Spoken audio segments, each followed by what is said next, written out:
কোনো দিনের চ্যালেঞ্জটা আমার কাছে অনেক বেশি কঠিন হয়ে দাঁড়ায়। যেরকম আজকের দিনটা, আজকে ছেলে সকালবেলা ৭টার সময় আমার সাথেই ঘুম থেকে উঠেছে। তারপরে ওকে অনেকবার ঘুম পাড়ানোর চেষ্টা করেছি, বাট আমি ঘুম পাড়াতে পারিনি।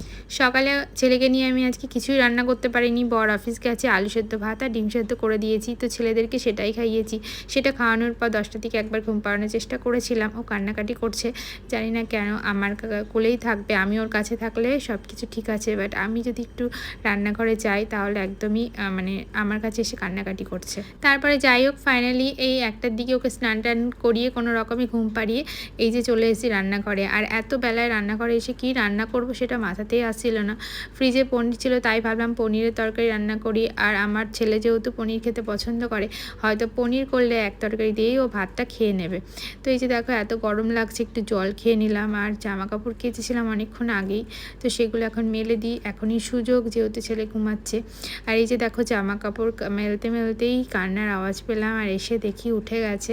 তো এই যে দেখো, উঠে কিন্তু নামার চেষ্টা করছে। যাই হোক, তাকে থামিয়ে নিলাম।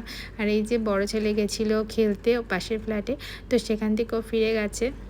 এখন 2:30 বেজে গেছে। এত লেট আমার কোনো দিনই হয় না, কিন্তু আজকে জানি না আমার এরকম কেন হলো।